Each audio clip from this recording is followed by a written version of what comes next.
Hello, everyone. Welcome to Doobies with Doctor.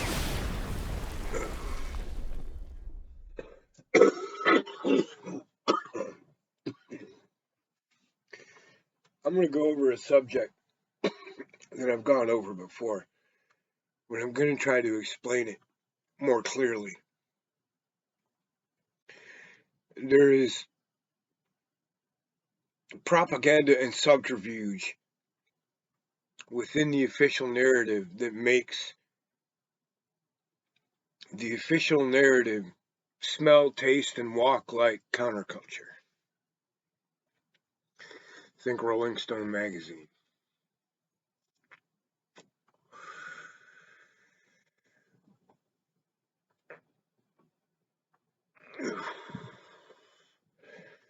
Now, for instance, one of my hobbies is police accountability. And there's a lot of these groups, movements, BLM, cop watchers, First Amendment auditors, and they're all involved in it. There's a lot of legislation being talked about, some being passed. Grand and powerful social changes are being meted out upon the scales of justice and blah, blah, blah, blah, bullshit. Nothing's happening. Nothing's changing. It's the same shtick they used on Martin Luther King and his crowd, only they've perfected it now. That's to give you fucking lip service on your demands and then go right back to being tyrannical fucking penis wrinkles.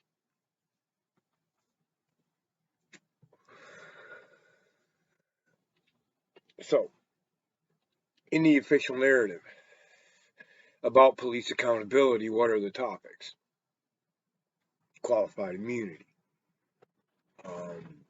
training, funding or not funding, mental health workers working in conjunction with the police.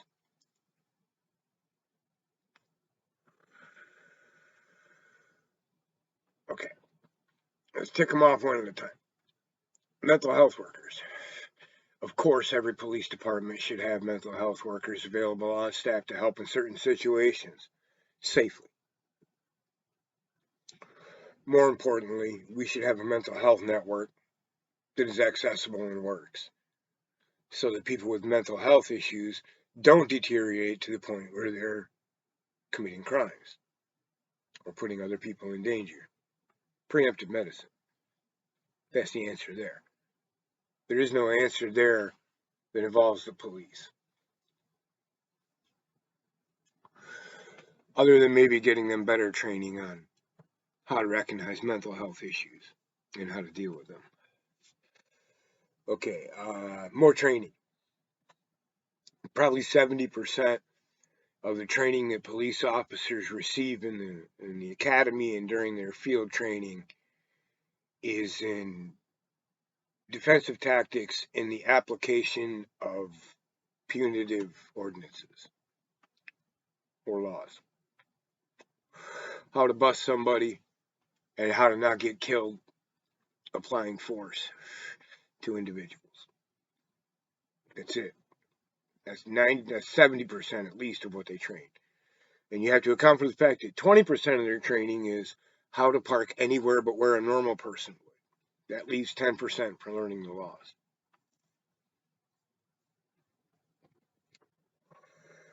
And the laws that they do learn are all ones that they're meant to enforce. They don't learn any of the laws that are meant to protect citizens or that are meant to protect rights or none of that. They don't learn it. I highly doubt that the First Amendment is on the exam at the fucking academy.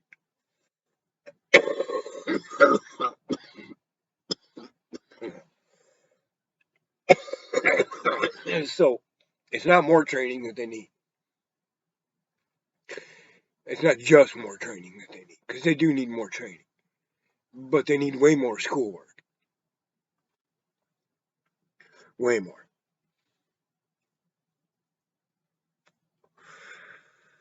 Okay, funding, defunding. That one's easy to solve. The drug war is not only evil, unconstitutional, counterproductive, destructive, genocidal in some cases. It's unconstitutional. And it's very, very, very, very, very, very profitable. Especially when the government is playing both sides of the coin. They're the ones moving the drugs, and they're also the ones arresting the people moving the drugs. Mark, is that you? Anyway,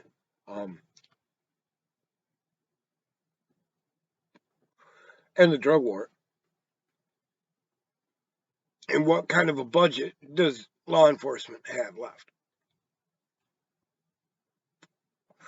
And that is only the face of the problem. The other side of that problem is go to your local city, county, whatever. Google, do a FOIA request for the budget for the Defense Department, for the, I forget what it's called, the Public Defender's Office. Then look at the budget for the District Attorney's Office.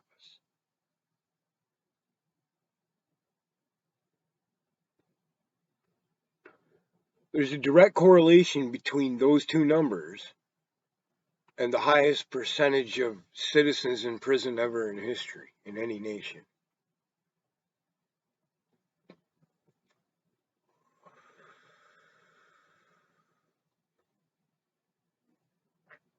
We have the biggest series of dungeons in history, and more crime than most other nations. So that's where the funding end of it comes into. If only the prosecution is being funded, and anyone who can afford a lawyer can afford justice.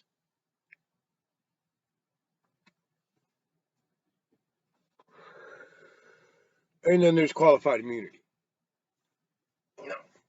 Qualified immunity,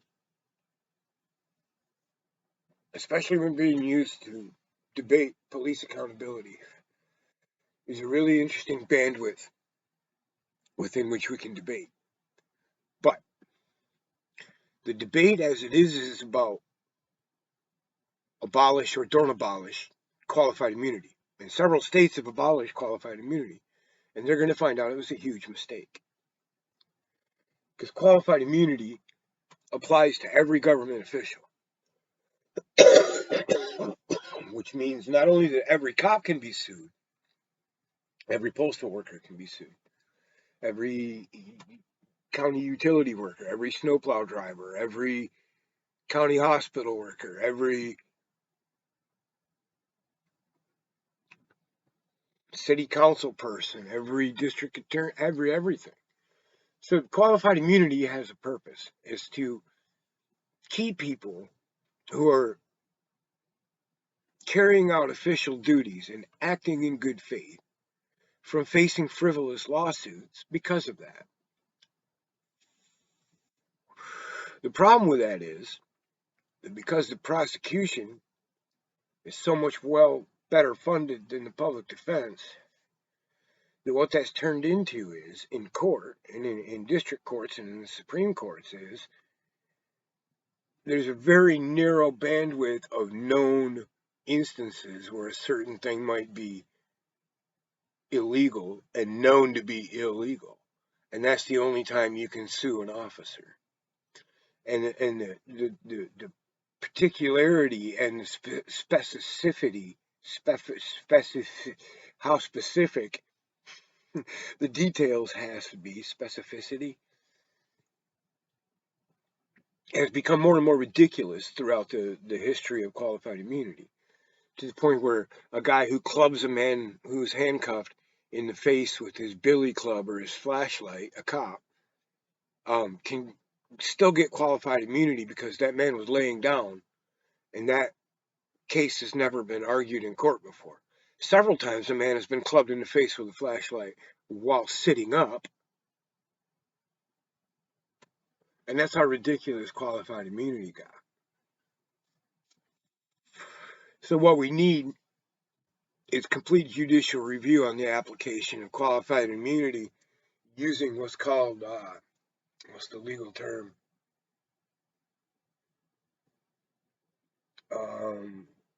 Something jurisprudence. The word won't come to me. It will later. In mid-sentence, I'll blur it out. Anyway, it's when there's enough established case law in different district courts, a preponderance of case laws, that the Supreme Court is forced to, it triggers a mechanism that forces the Supreme Court to issue an opinion.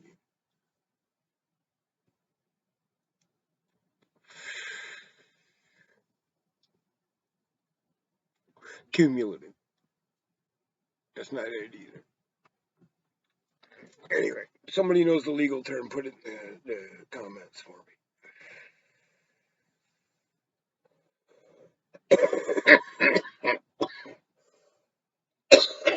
But fixing qualified immunity is the answer. Abolishing qualified immunity only does one thing. The way things work now, if an officer violates your rights, you can go file, among other things, you can go file rather a state giglio tort or a 1983 case. It's called a 1983 case. Then you list the specific violation of the rights, Article 241, 242, whatever it might be. Fourth Amendment, First Amendment, whatever those rights violations are. And then you sue that cop. And that cop applies for qualified immunity. And if he gets qualified immunity, the municipality has to pay that money that you win in court. Every municipality carries a massively expensive liability insurance policy for that reason. Because, like I said, people cleaning brush, working for the city, can drop a tree on somebody's car and have to pay for it, so on and so forth. Qualified immunity applies in those standards. So the guy doesn't get sued for accidentally dropping a tree on the car. The city has to pay for it. See how it works?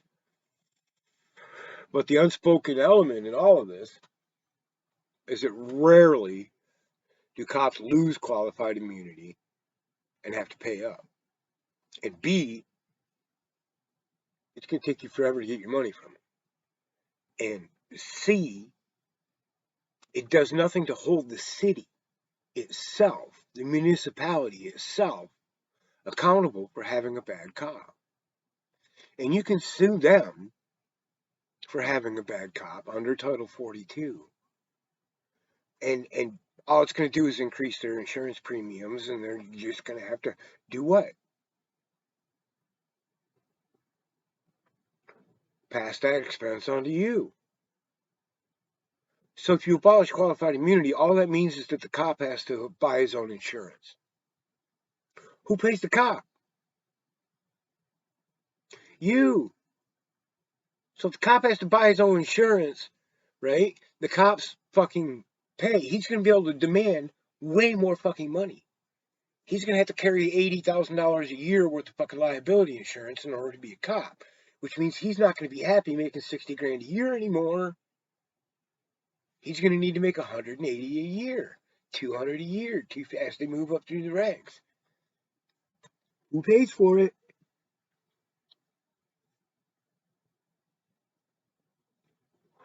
This whole Title 42 thing, it's good for you to go after your damages and to make society pay when it doesn't pay attention and allows its public officials to hurt you.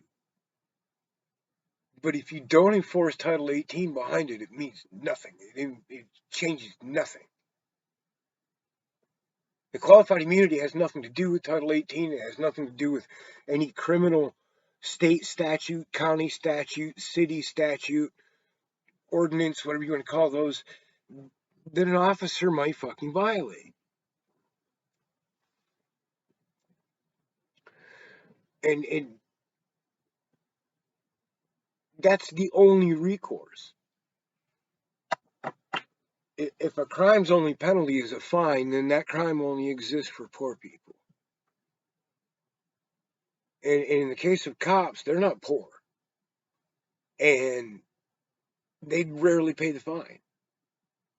And if they do end up paying a huge fine, usually the fucking Fraternal Order of Police holds a benefit for them, sells pulled pork sandwiches, and they get 3 times the money back.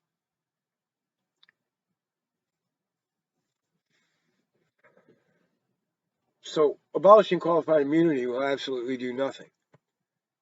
So don't even bother taking part in that debate.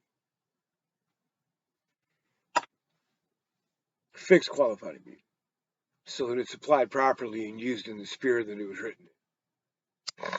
Clarify it, which they're doing slowly.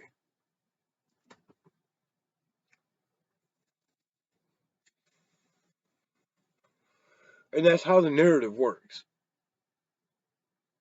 As long as they are choosing what the debate is, abolish or not qualified immunity, we're never going to get to the root of the issue. The root of the issue is police enforce unjust, evil practices on the citizens of the United States of America. And they always fucking have. And if we're going to be a free nation, we need to fucking fix that. Okay, where do those unjust laws and policies come from? The legislation. Why do they come from there? Because they're controlled by corporations who are writing our laws and always have.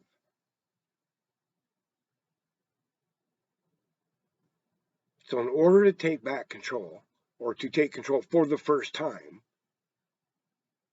in order to be we the people in power,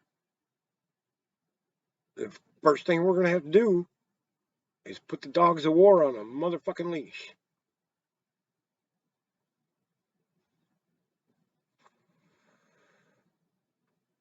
If you've ever angered a cop and watched them weaponize the law against you, you know how scary they are.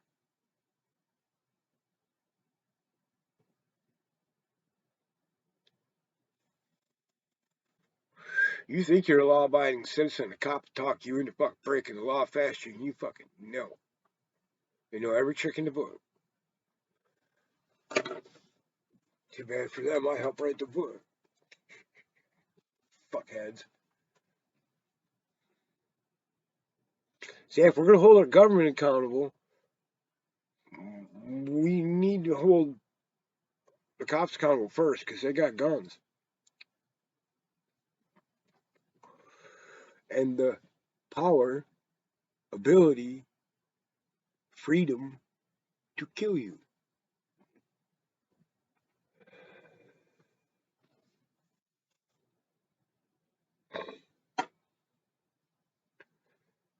So, somewhere, somehow, somebody's going to have this fucking conversation and stop trying to sue criminals out of existence. Because this is the nation's oldest criminal organization. We're not going to sue law enforcement out of business. We need to do what we're supposed to do with criminals. We need to prosecute them criminally.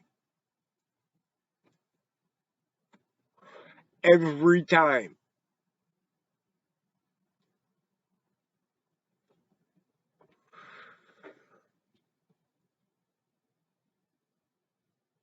And if they retaliate against us, we prosecute them for that too.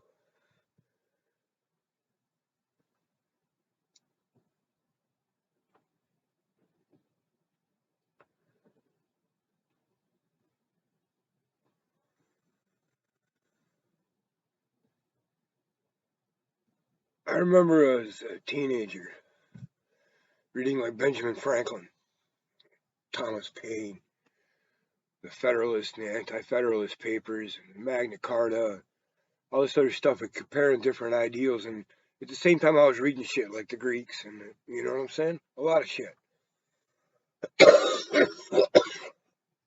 And when I got to like Thomas Paine, I thought, yeah, this motherfucker's on it. And then I read like the Constitution and all that shit. So much like I did with like Franklin or Lao Tzu or whoever, I fucking started to really dig into who them people are. And I started looking at James Madison and George Washington and fucking Thomas Jefferson and these white-wigged fucking founding fathers of ours.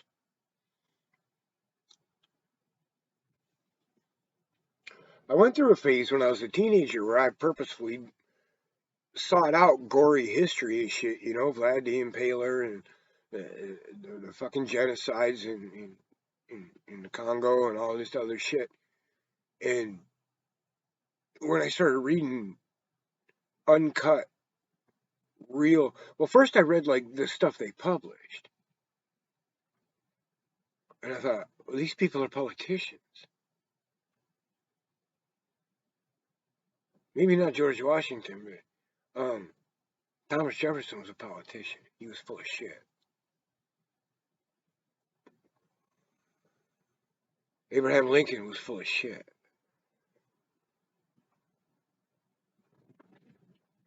He was forced into position to be an abolitionist.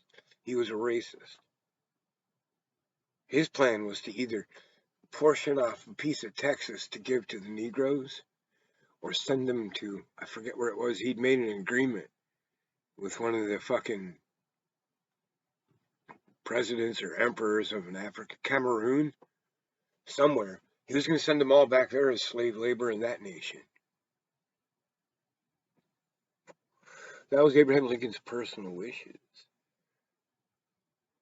And yet we're told this whole narrative was the honorable, honest Abe and the great white North swooping in to save the poor enslaved Negroes from the southern banjo-picking hillbillies. That is so fucking far from the truth, it's insane.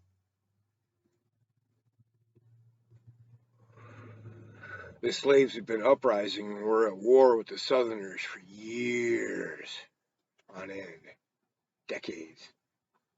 And things were getting so fucking out of control that the federal military was starting to get involved with it. And all kinds of militias from up north were going down there and getting involved in it. And blah, blah, blah, blah. Johnny grabbed my fucking ass. You I read the real fucking history, you will find out that the slaves freed themselves and the politicians took the credit. That whole fucking war was over the money.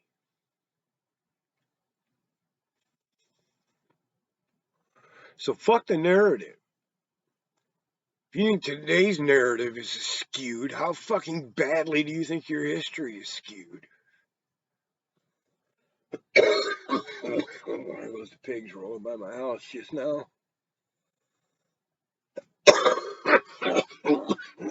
It's funny too, because I know they know my name. They know who I am. Every now and then they'll still try to get my ID. It's really gonna bum them out now because they don't have my new one. I have a whole new one. You know what's really gonna bother them?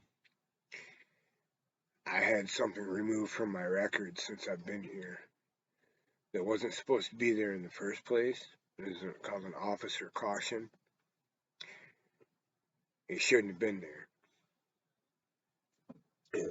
Well, no, it shouldn't have been there. It was put there illegally in the first place. Cop in Michigan said I attacked him.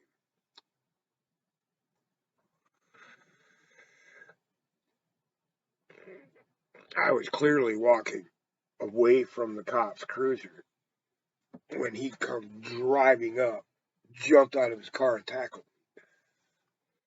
me. And it would have been my word against his. But it happened outside a bar. Cameras. And the owners are not friends with the cops. So I was good to go. But they put an officer thing on there, officer caution, fights with cops or whatever. And that was 96. It just got removed.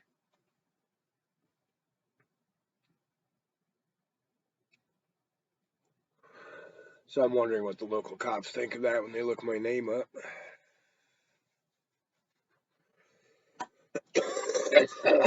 I know there's a couple of them that if they saw a warrant for my arrest would just wet their fucking pants.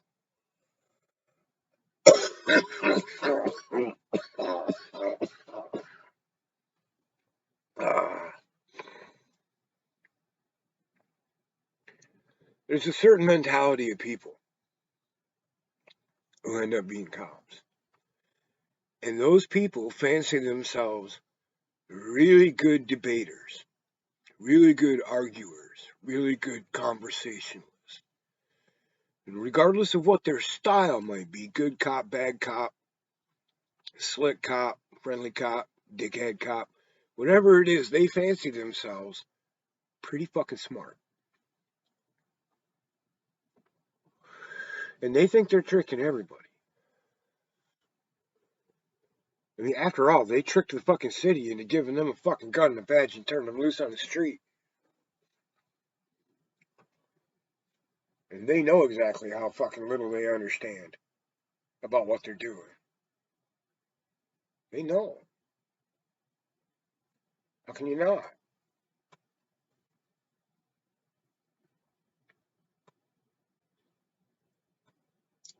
I'll explain it to them.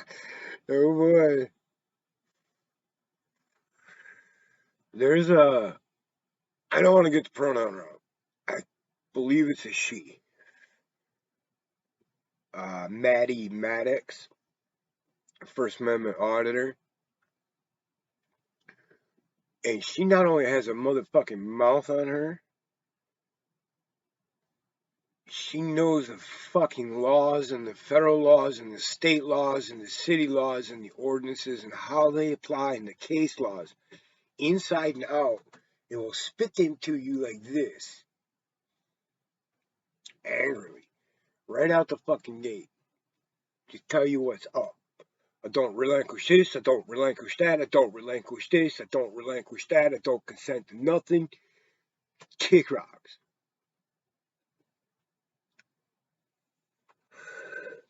I've seen her just about fucking headbutt some dude that come out of a construction site acting all gung ho and Rambo. And I thought she was gonna fucking smack this dude. She's like, "What the fuck are you gonna do?" You go, girl. People need to get over this idea that what other people do in public is their fucking business. You know? You see these dudes hanging out here flying a sign and people want to stop and give them a hard fucking time.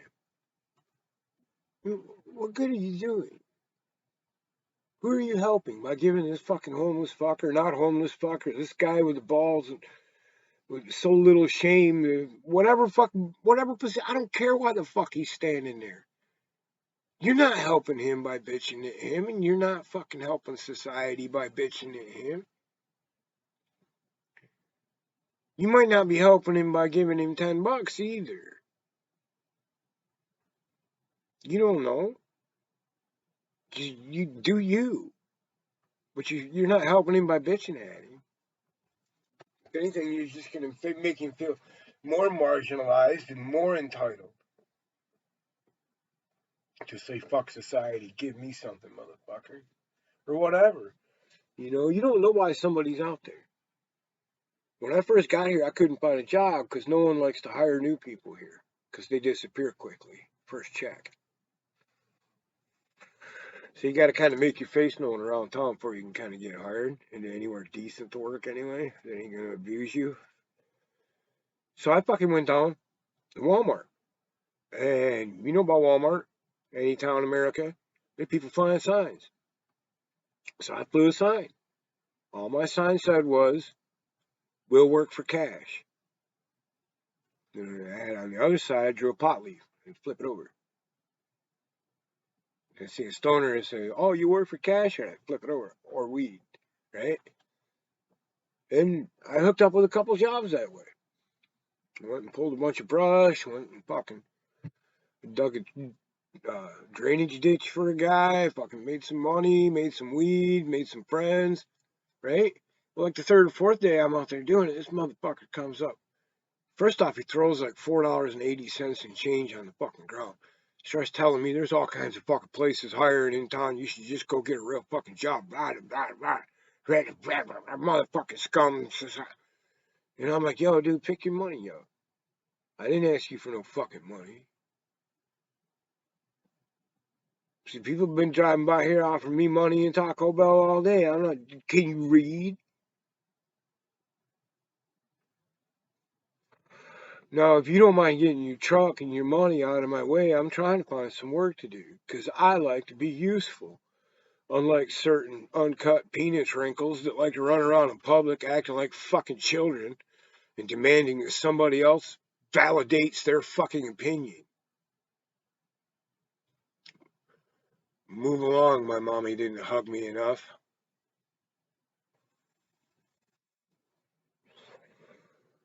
Got no time for you.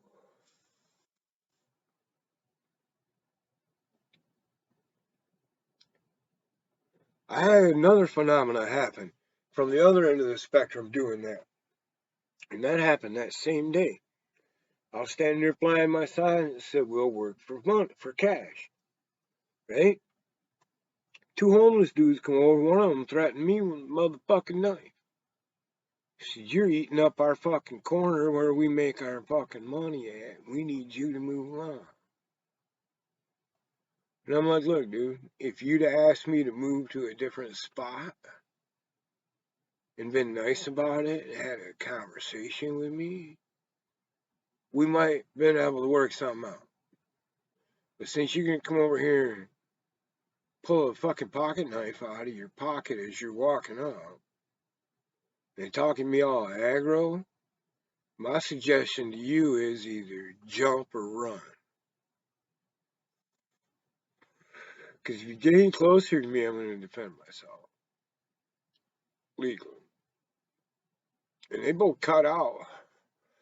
And for about a year and a half, they were making fucking stink eyes at me every time I'd see them somewhere. And, you know, I stopped donating shit to the homeless shelter here, tents. I recover, like, homeless cats leave shit out in the woods. I fucking recover it, bring it back down to the homeless shelter. Like, here, you lost your shit.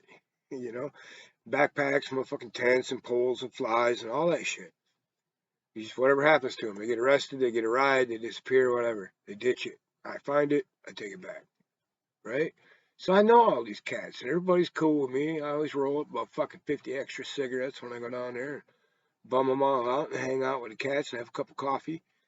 And when I first came here, I was sleeping in a truck. I knew all about the homeless shelter, and everybody knows me there.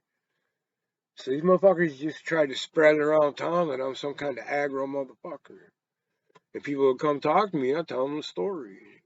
Eventually, these guys just left town because no one would hear them. And they were just flying a sign that says, "We'll work for food" or "We'll work for cash." I had food. It said, "We'll work for cash." And you know, and the fourth day that I was working out there, the fucking manager of Walmart stopped and talked to me. He's like, "I seen you out here with this sign. You're the first person I've seen that just wasn't accepting money or asking for money." I said, "That's weird. I mean, I know tons of places in the world where this is just how you find work." Then we just struck up a conversation. I'm talking to him.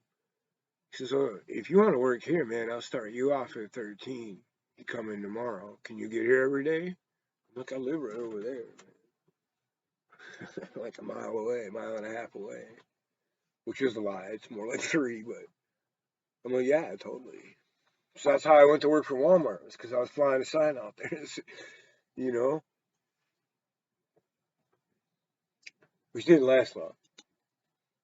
The assistant manager was a fucking idiot, as usual. Fucker gave me a concussion. You know, on a concrete floor, you ever drop a pallet and it goes, "Pah!" Sounds like a fucking 9mm going off. Well, I was bent over putting a package on a pallet, a box. Right as I bent over at full bend to set it down, he dropped a pallet right next to my head. He just gave me a concussion, literally. The sound, it was that close, it gave me a concussion. It put me down on one knee, made me dizzy, made me queasy, woozy, whatever. Now, granted, some of that might have to do with my ear damage, but and I told him, I said, man, that fucking hurt, and I can't hear you, and I need to go outside because I'm having a panic attack. And I went outside, and I couldn't hear. I couldn't hear anything. I couldn't hear the traffic, the cars, the wind, nothing. And I just took off. I didn't punch out, nothing. I just took off. I walked down to the beach where I knew there was nobody going to come close to me, and I stayed there till my hearing came back. And then I went home. And the next day I called, and he's like, "You're fired." I'm like, "Yeah, fuck you. You're lucky I don't sue your ass, you stupid fuck." But anyway, hold your Walmart employees accountable. No. Police accountability. Keep the narrative about what it's about. Law enforcement enforces the corrupt laws and legislations put through by corporations that control our politicians. In order to fix any of it, we need to disarm the machine. Doobies and Doug. Peace out.